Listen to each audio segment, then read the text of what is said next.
Welcome to the most incredible marketing show ever. Here's your host, Craig Valine. Welcome to the most incredible marketing show ever, Spotlight Edition. On today's episode, we have public relations expert who has advised presidents, worked with Academy Award and Grammy winners, and even lectured for Bill Gates' leadership team. Yes, that's right. We have the one and only Michael Levine joining us today. Today, we're going to dive into the topic of identifying your broken windows. We all know that success lies in the details, and Michael is here to assist growing businesses in pinpointing those little issues that can create significant problems, inefficiencies, and even negative brand perception. But that's not all. Michael will also guide us through the secrets of super success. We'll learn how super successful people think and behave to achieve the best results possible from all their efforts, and how you can too.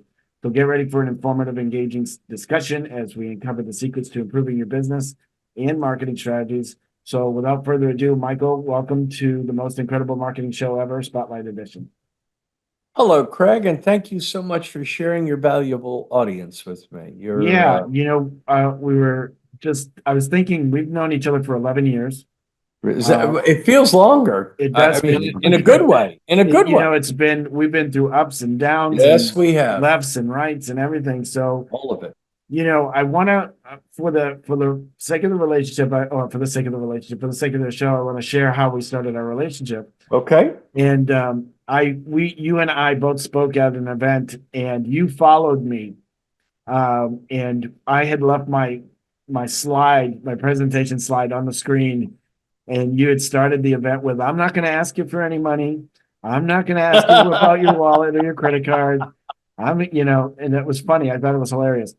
But one question that the audience, someone in the audience had asked you was, "How did you get your first A-list client?" And your answer was so profound that I just had to connect with you in some way, shape, or form. And do you remember the answer you gave for that? I do. Can you share that? Of course. So the setup for the audience is this. We're in a room of a couple hundred people, and the couple hundred people in the audience are very earnest and very anxious to learn and grow and excel in their work and professional lives. And so a question was asked of me, "Michael, you've had so much success. You've represented the biggest celebrities in the world, very, very famous people. How did you get your first celebrity? How did you do it?" And I said, "Now look, I'm going to answer your question. I'm going to tell you, but I'm not sure you're going to either enjoy or appreciate the answer very much."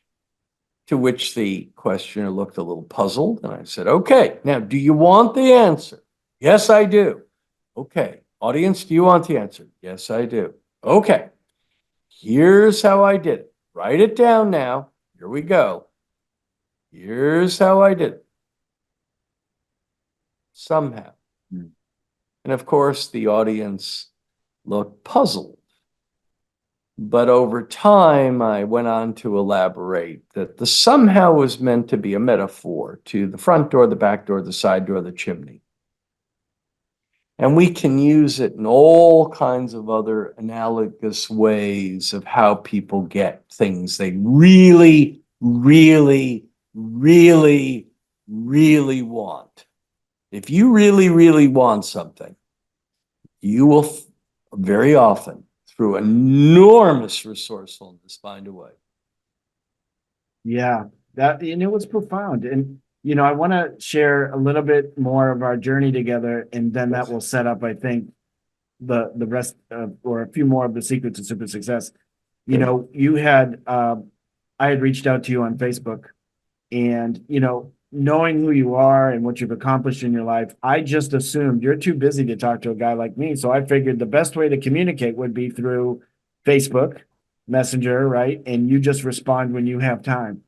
And so we went back and forth a few times, and you said, "Hey, if you're ever in Beverly Hills or if you're ever in Santa Monica, give me a call and we'll have coffee," or something like that. So I found myself in one of those places I purposely put myself in that place, Mhm. and I was trying to set up that appointment with you on Sure. Facebook, Yep. and you ended up giving me a call saying, Craig, I gave you my phone number. If you want to talk to me, call me, buddy. Okay, bye. And I thought, oh boy, I have ruined it. I have just ruined this opportunity. No, no. And sure enough, a day later, at the same time was texting you, your office called, you spoke to me and you said, "What's up?" Yeah. And I said, "Oh, thank God. I have this opportunity to be in Santa Monica, and would you like to Yeah. have coffee?" But the Sure. lesson there was communicate the way people want to be communicated with. And Well, you, I think you're right. I think as usual, you're right. I think there's more lessons there. yeah, Here's a challenge I would offer your listeners. Why is it that so many people today, initially it was young people, but now it seems that the virus has grown throughout our entire population. Why is it that so many people seem to be hiding on planet email or planet text? And so that's a question that I'll use as a rhetorical tool. That's a question. And I would also say this, Craig, and you may differ with me on this point, and your listeners may differ with me, but I'm going to make a statement that I believe, and here we are. Often, not always, often, not always, email and texts are fertile gardens for misunderstanding and confusion, yes, right? Often, not always. Now, if you're going to be late for a dinner 5 minutes, there's nothing wrong with saying see you in five, right? So that's pretty clear. But if you want to negotiate a peace treaty with Hamas and Israel, I don't think we're going to email our way there. no. So, but anyway, thank you for that. Well, let me ask you a question. You deal with some of the most successful people on earth. Do you find that some celebrities rely on texting more than phone calls? I have found exactly as a metastasizing cancer. This virus that began with young people, you want to use it as an analogy of the virus, has transformed our world. It is metastasized like a cancer to all aspects. However, I do feel that not all people do it. The brightest of bright understand where an email is appropriate, a text message is appropriate, where a phone call is appropriate.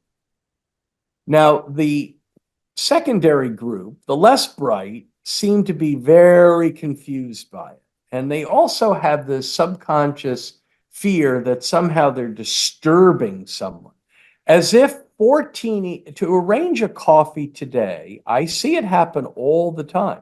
People will send 14 emails over a week and a half period to others to arrange a coffee, when a 3-minute phone call would accomplish much more. Now, isn't that interesting? Yes. Yes. It's also interesting. But anyway, You have a quote saying people are where they are because of who they are. yep. Talk about what that means. Well, to my mind, it's somewhat self-evident. Where we are in life, both personally and professionally, is virtually always, not always, there are exceptions. There's very little always or never in the world, but virtually always, a manifestation, a reflection of the sum total of many thousands and thousands of choices and decisions that they have made. people are where they are because of who they are.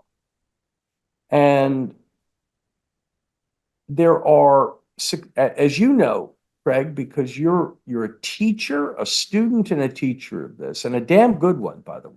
Thank No, you really are. I look to, I will tell the audience very openly that I will call you a couple of times a year for advice and counsel. You'll say, well, Michael, how could you be calling? That doesn't make any sense. It makes complete sense. So,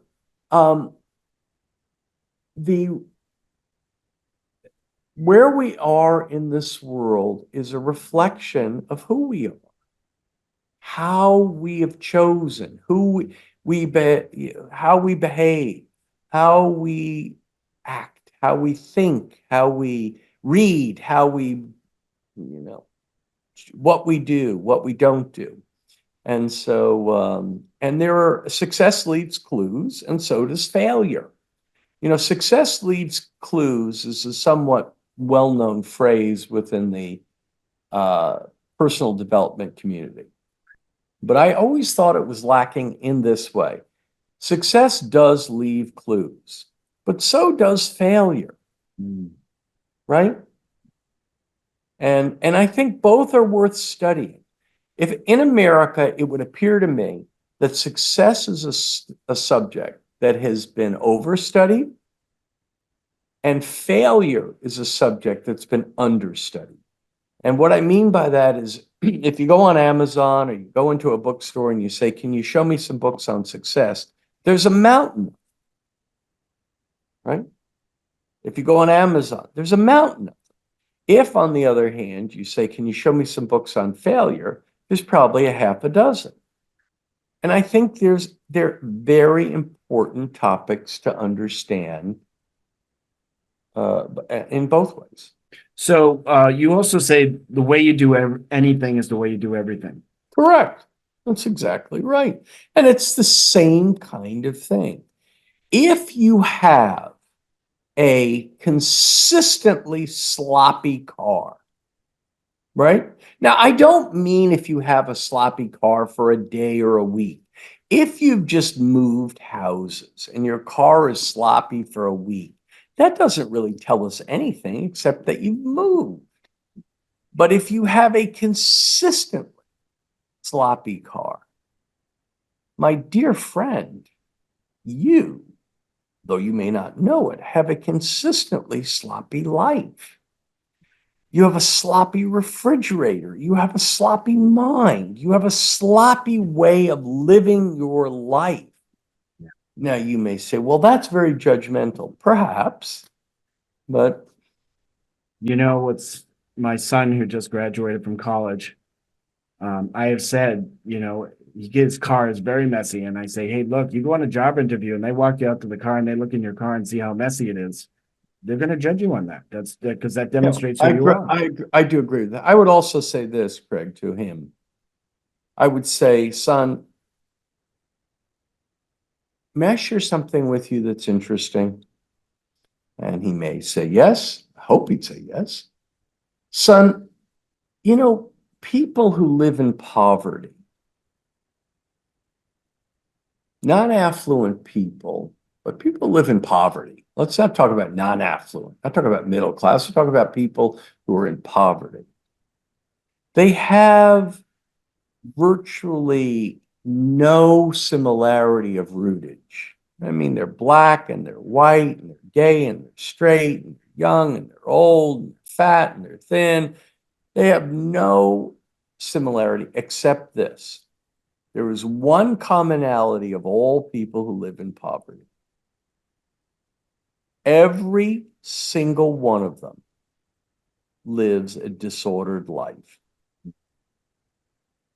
So, son, if you think a disordered car is more likely to get you a prosperous life, then you should try that out. I don't think the evidence supports that, and I think you're going to live to regret it, but you may have to learn that for yourself, son. Yeah. Disordered lives are at the root of all poverty, and all affluent people have ordered lives. Now, they may have dysfunctional lives in other ways. Doesn't mean they don't suffer from all the same things that, they get cancer, they become alcoholic. There's all kinds of Yeah. Life things, still but happens. disorder, I would appeal to his sense of desire.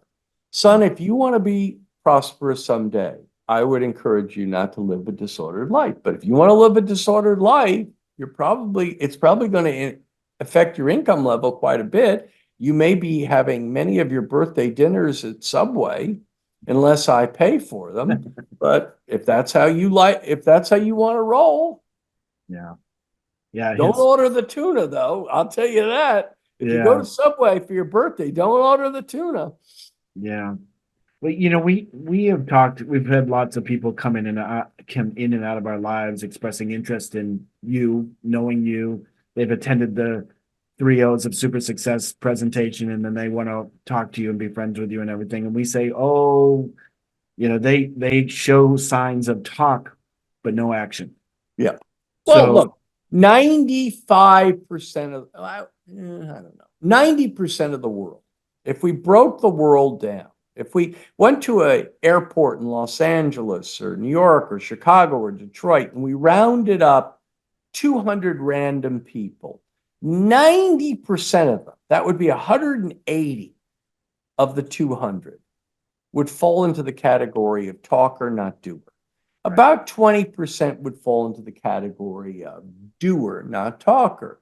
They're impeccable with their word. They say dinner at 5:30, they don't mean 5:45.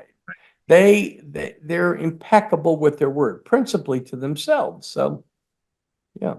I love this topic, the secrets of super success, because you have worked with some of the top people in the world, best known celebrities, top in their field in law or professionals, movie studio executives, everything's so you are starting to coach and consult after working 40 years in public relations. Why are you now starting to consider consulting or coaching? Well, there's all kinds of answers to that question, but I am going on a new journey.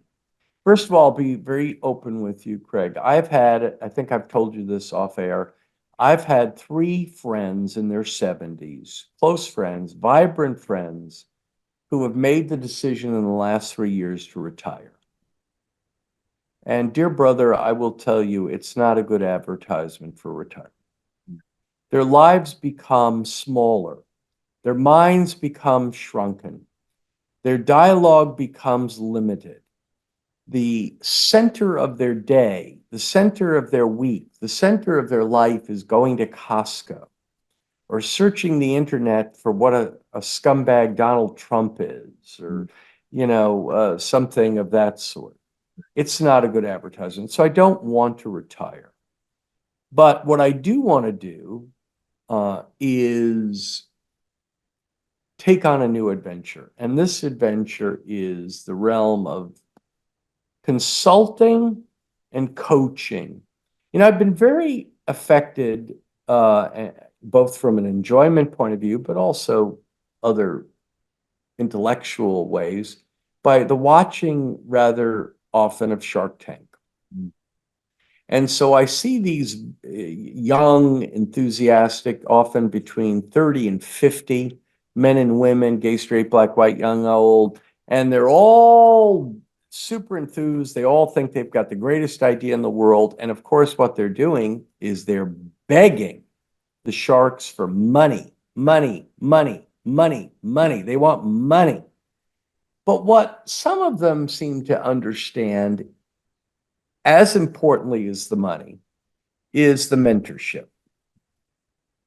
Darling, if you have a business and you've got Mark Cuban on your team, that's a good deal, even if he doesn't give you 5 cents. Right. That's a good deal. See, that's like that would be like playing a pickup game of basketball with Michael Jordan on your team. Right. That's a good deal.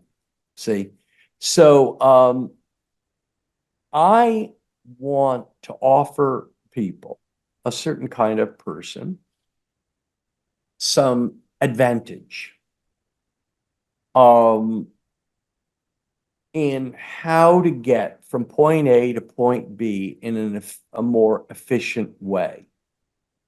You know, if you're living in Boston and you want to drive to Los Angeles, right?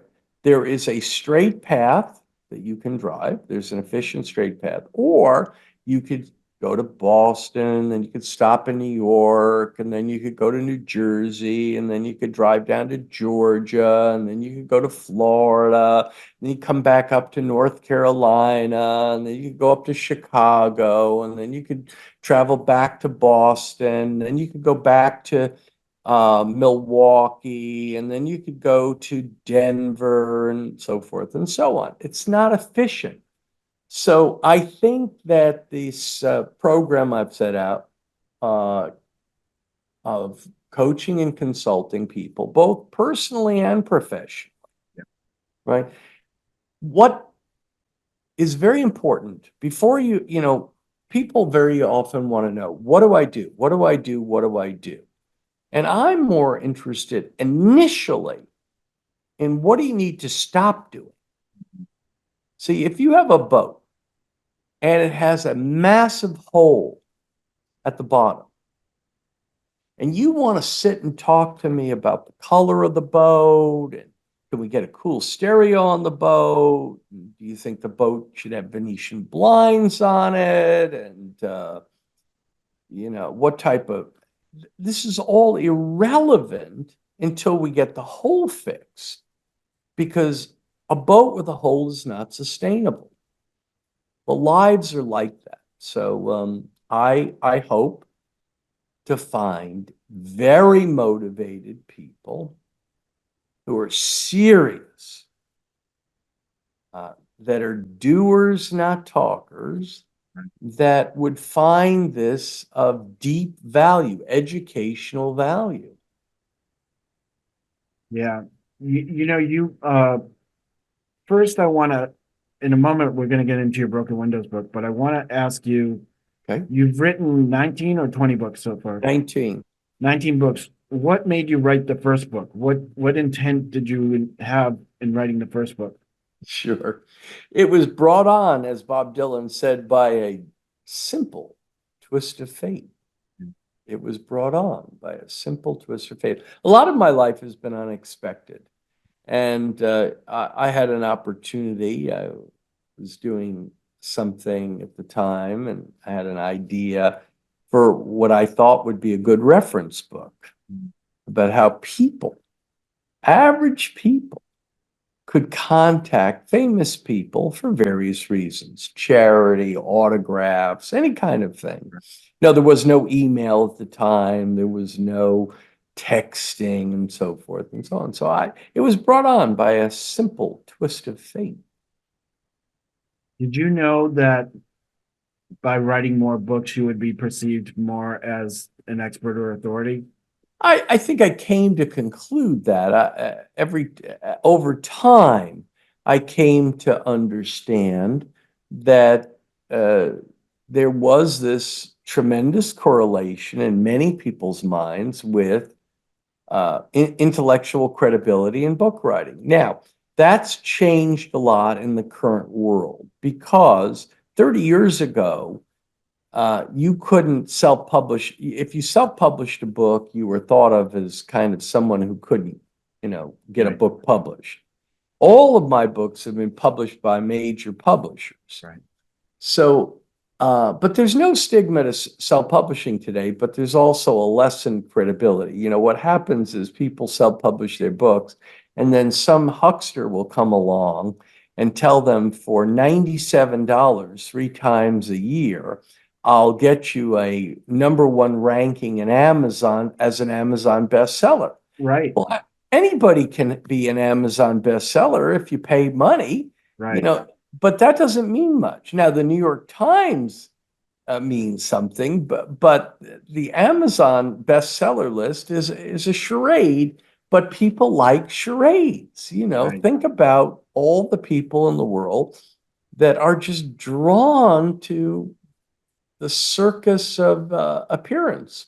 Right. And so, anyway, but it does have an intellectual credibility. And I encourage people to consider writing books. Lots of my clients want to come to me and say, how do you write a book? And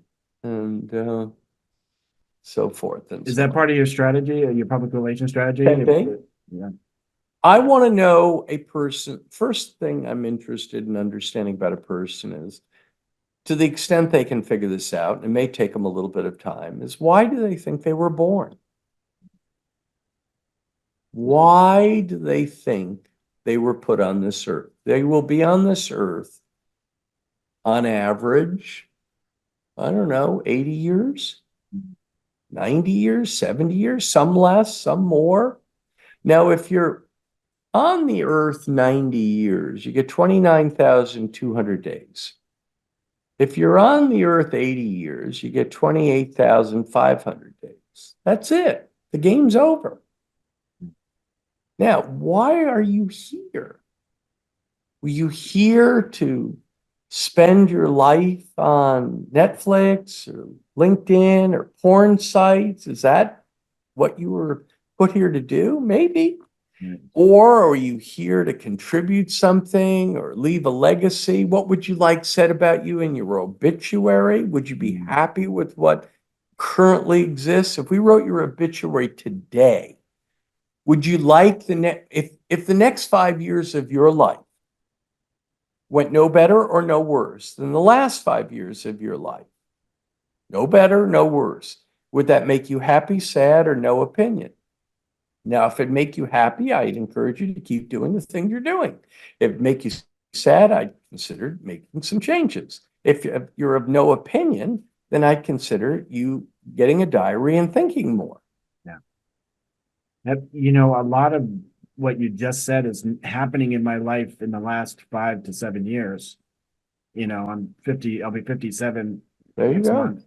And so, it's funny how you go through life thinking that you want all these things and then you find out what your real purpose is kind of after life has given you some experience.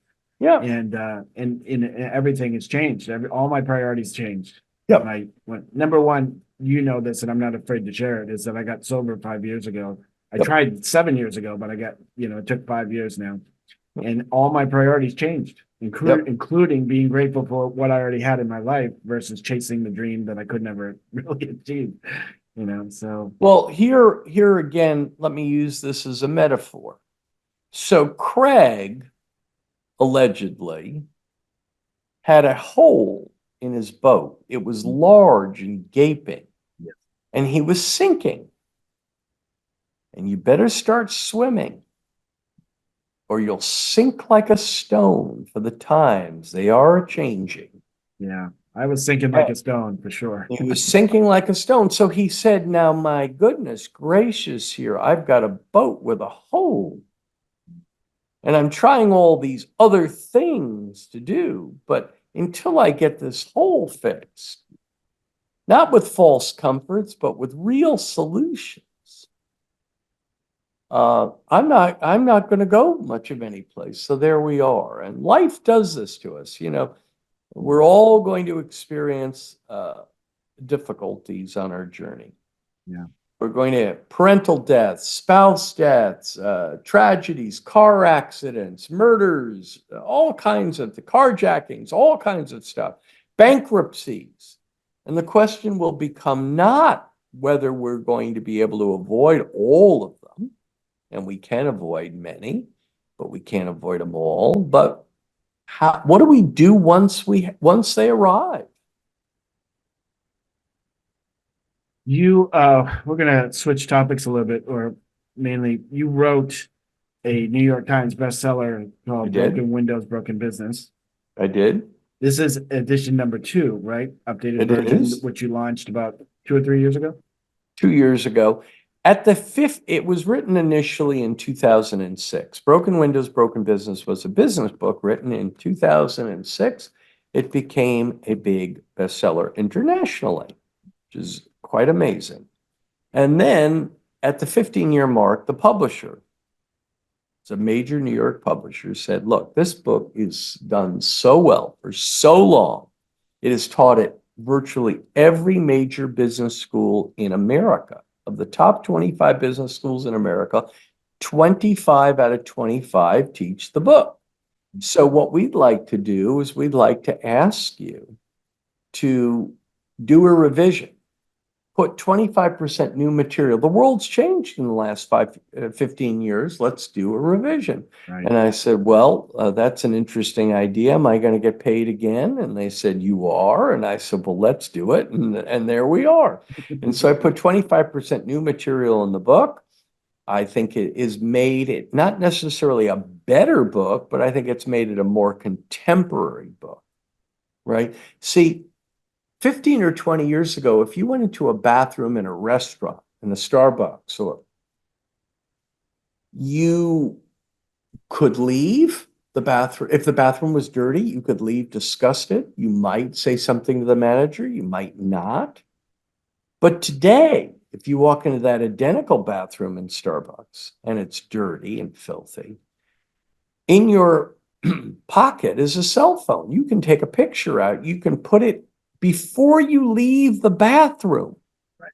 Before you leave the bathroom, you can share that picture on Yelp or any number of places to thousands of people before you leave the bathroom. So we had to write, or I had to try to update the book, and I think it's a more contemporary book. So for those who don't know the book and have not read the book, describe what broken windows are and how you came up with the book. Sure. Broken windows is a theory of business predicated on a theory of criminology. And all I did is take the theory of criminology and move it into business. In criminology, the theory says that if you go into a neighborhood and you see something minor that's disrepaired, like a broken window, graffiti, something minor, right? If the authorities don't fix that minor problem within a quick period of time, 72 hours, it will send a psychic signal to the residents, to the homeowners, to the tourists, that the bad guys are in charge. And greater and deeper and much more significant crime and disrepair will ensue. It's the little details. Handling graffiti, handling broken windows, handling dirt, handling things that seem innocuous really are central to getting a boat repaired. So I just took that theory of criminology and I dragged it into business. And I said, if a person goes into a restaurant and they walk into the bathroom and the bathroom's dirty, it sends a psychic signal to their brain that maybe that kitchen isn't too clean. Now, how many people do you know that want to eat in a restaurant that has an unclean kitchen? Not too many. See? Now, if you go on an airplane, you pull the coffee tray down, and there's a spot of coffee that's been uncleaned on the tray. Right? It's a little spot of coffee left uncleaned on the tray. It sends a psychic signal to your brain that maybe the engine maintenance isn't being done too well. Now, how many people exactly want to get on an airplane where the engine maintenance isn't being done too well? Not too many. So broken windows is all about the little details that matter. And the centrality of taking care of the little details. If you call your dentist and they answer the phone on the 14th ring, and the first thing you hear after 14 rings is please hold, then you probably can make some general assumptions about that office and what the dental care at that office is going to be like for you. anyway, there we are. So you do consulting for companies that might have some broken windows or who are on top of that. There are obviously many, many companies with many broken windows, but who's the company that you would consult with? What type of company, or what should they be looking for to think about, hey, we need help from Michael Sure. Levine? Yeah, I think there's several different categories. There's aspirational companies. They're companies that have just started. And they say, I know I've got the greatest idea in the world. I just know it. I've opened up this coffee shop and I just know it's going to be bigger than Starbucks. I know it. I know it. I know it. So those are aspirational entrepreneurs, the kinds of people you see on Shark Tank. But then there's also companies that have been around a while and they started out great. But over time, 5 years, 7 years, 10 years, business has diminished. Recruitment has diminished. They have become an old, comfortable shoe. And people have, it's just not what it once was. We've all been to these types of places. And, it's just not what it once was. Well, those kinds of businesses and people need, if they can make peace with the fact that the problem is them, not the market, not Trump, not their parents, not Biden. You see, that's a very common thing for someone to belittle and blame the world for their obvious issues, right? So instead of, they're saying business is bad, Craig, business is bad, but it's because of Biden that business is bad. Well, son, business is not bad because of Biden. He may not be helping you, but business is not bad. It's you. It's you. Well, it's Donald Trump. Well, it's my mother. It's my father. It's my sister. It's sexism. It's homophobia. It's this chorus of victimhood, belittling and blaming. No, darling. No, it's you. It's you and what you've done that what's this famous line, Craig, you know it so well. We have no right to tell the market what it wants. Right. We only have an obligation to listen to it. Right. Who the hell are you to tell the market what it wants? We just have an obligation to listen to it. Now, the sooner you get onto that game, the better off you're going to be. So we have aspirational people. We have people who are just starting in college, finishing up college, like your son, trying to pivot out, and they're lost, and they know they're lost. They were sold on this notion that all they needed was a 4-year college degree. And they were sold on it by their most trusted family, friends, teachers, principals. The young people from 18 to 22 went to college and believed all they needed was a 4-year degree, were told by their most trusted people in their lives. And all of that was true 50 years ago, 40 years ago. See, your mother and father didn't lie to you when they said all you need is a college degree. They were just operating from an old map. Today, college is like high school used to be. It isn't enough. And you can find that out the hard way, or you can find it out the easier way. Depends on how much pain you like, right? And it may require pain to teach you that. But anyway, so there's all kinds of different categories: aspirational, established, young people who want to know how to get started in a meaningful way. There are people on Shark Tank that want to grow their business and become the next Mark Cuban or Mr. Wonderful. And then there are people there's all kinds of people with all kinds of dreams. And it starts with, why are you here? Right. Well, I'm good at a bunch of stuff. Well, you may be good at a bunch of stuff, but you're not going to be great at a bunch of stuff. You're going to be great at one thing. You may be fine at 10 things, but you're not going to be great at 10. You're going to be great at one. We all know about the 10,000 hours of mastery. My goodness gracious. Come on now. So we're getting towards the end here. Okay. So say an entrepreneur who has desire to be at peak performance, needs a little help from you, or a company executive is watching this right now and they say, hey, we got to talk to Michael. What should they do first? And then what should they expect? Sure. The first thing they should do, I think, correct me here if you think I'm wrong, is they should just go to this new website, michaellevineconsulting.com. Go on there, look at it, see what you think. There are videos on it, there's stuff on there. Maybe it's for you, maybe it's not.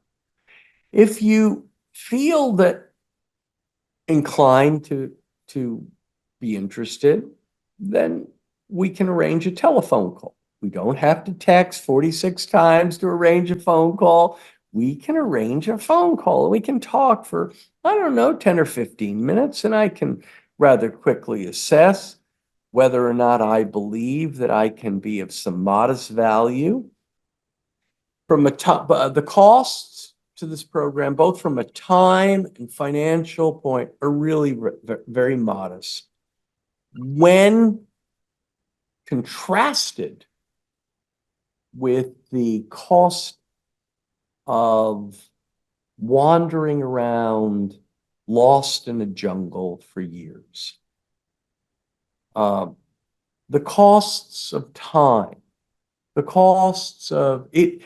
Listen, if you haven't figured out that if you're going on a journey, it's better to have a mentor who's been on the journey successfully than not, then you're probably not bright enough to have a successful career, life, enterprise in the first place. And we all need coaches. We all need mentors. You've been one to me at times, and a damn good one, a damn good one. And so, but I have no desire to try to convert people to anything except helping them if they desire the help. But you have, like with, you're so candid about this. Craig talks about 12-step program. And I know a little something about it. I've never been in a program, but I've been in Al-Anon. My mother was an alcoholic, so I've been in Al-Anon. And there's two prerequisites to real recovery in 12-step. When you walk in the door, you've got to be able to say two things. And if you can't say the two things, stay the hell out of the door. And the two things are, I'm not okay, and I need help. And if you can't say that with authenticity and humility, don't bother coming. And that's the same thing with mentorship. If you can't say, I need help, I'm not okay and I need help, then, good luck on your journey. You may well need it. Yeah. I will say that I don't want to say chastise, but I often disagree with Michael's fees and what he wants to charge. So because they're far less than he's worth, in my opinion. So yes, if you balk at whatever fee Michael charges you, you are really, really in trouble. Because we do debate that, Craig, and I am doing that intentionally. And I know you think that's errant, and I understand that and respect it. I respect it. And I've had other people say it as well.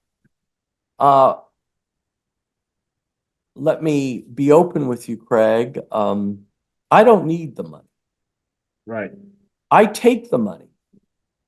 I don't need the money. And in terms of the lucky life I've had and the gifts I've had, I've learned very It's taken a long time to learn this. You can't keep it unless you give it away. Right.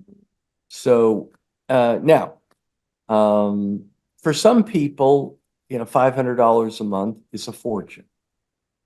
For other people, it's like $5. And I don't judge anyone.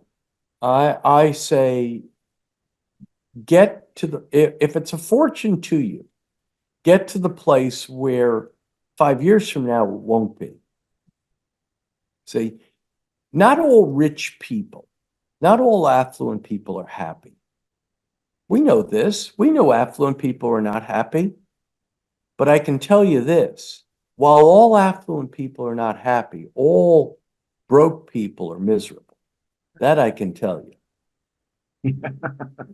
Right? Yeah. And so if I can help, that's great. Thank you for sharing your audience. Very valuable. Yeah. Look forward to talking to We to could your go on for hours, Michael, because one of the great benefits of friendship with you, other than your incredible friendship, is what I learned from you. You've done the secrets of 3 O's of super success 100 times, and I've been there, and I've done them 1,000 times. But well, in front of me, I've been there probably 100 times, and I could memorize the thing. In fact, you could give it. I have 3 journals right on my desk with the exact same notes. So Yeah. I've recited it over and over and over again, even though I've heard it, but there's a lesson there as well. But we can And listen, Craig, you've told it to people. You've told it to clients, people paying you money, and yet many don't act, a few do. Right. Because they think, even though they've hired you, they know better. Now, Yeah. I don't know what to say, except Well, how's that working for you? how's that? Dr. Phil did it beautifully. How's that working for you? Or the definition of insanity is doing the same thing over and over again and expecting a different result. Right. But I like Dr. Phil saying a lot. How's that working for you? How's that working for you? Yeah. Okay. We were wrapping up, but I still, you alluded to the 12-step program. And one of the things you have to be willing to do is admit you can't, your way isn't working. Yeah.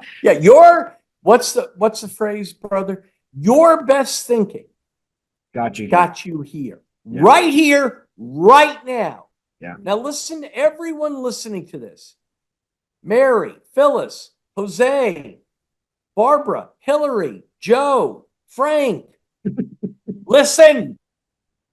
Your best thinking, brothers and sisters, got you right here, right now. Now, if you're happy with that, stay the course. If you're not, think about it differently.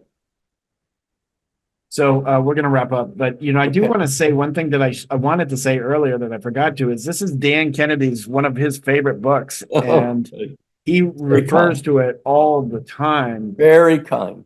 And in fact, he wrote a book called No BS: Management of People and Profits, which was an ode to your book. Well, it's very kind of him. So I'll get you a copy of that. I don't That's think very, very kind. And I've attempted to thank him. Yeah. I've never met him. Haven't had the pleasure. He's not a friend of mine. He's not a client of mine. I never paid him any money. I'm just grateful. You know what's funny is that you were very much alike, and yet you are very, very different. You prefer to talk on the phone. He prefers to get a fax. He doesn't make himself available to anyone when he's working, and you'll take the phone in a moment. Yeah, well, he's also not dyslexic, and right. Right. But I am privileged to know both of you, so that's great. And I'm privileged to be aware of his work. What we need in this world, this country, is more straight talk. That doesn't mean we have to be rude, right? But it does mean we have to knock off the BS, right? Yeah. So we have to talk straight. Amen. So if people want your book, where should they go to get your book? Oh, Amazon. You ever heard of Amazon? A little site. Go on Amazon. You can get it. Broken Windows, Broken Business. I look forward to take a look at the website, Michael Levine Consulting. I'd be most honored to hear from you. Even if you disagree with something, send a note or whatever your preference is. I look forward to engaging with your community. I think you have a great, Yeah. great. Please reach out to Michael. If not, just to say, hey, great interview. Thank you so much. That's how it started with me. I started my 11-year friendship with him via a text that turned into phone calls eventually. But listen, thank you so much for everybody you, Brian. watching. Thank you, Michael, for being here. What a great conversation. And again, I love our in-person conversations, but this one is fortunately beneficial to others who could listen in. We meet every Thursday on the most incredible marketing show ever. We'll see you on our next episode. Thanks so much. Again, thanks so much, Michael. Thank you, brother. Bye. Thank you for joining us this week on the most incredible marketing show ever. New episodes are available every week on Thursdays. To receive a free gift pack from our expert panelists and get access to show notes from previous episodes, be sure to visit our website, www.mostincrediblemarketingshowever.com. If you're watching this on YouTube, please hit the subscribe button and click the bell up in the right-hand corner to be notified of future episodes so you'll never miss a show. While you're at it, if you found value in this show, we'd appreciate you clicking the like button and leaving a comment on what big aha you got during the show. That's it for today's episode. See you next week.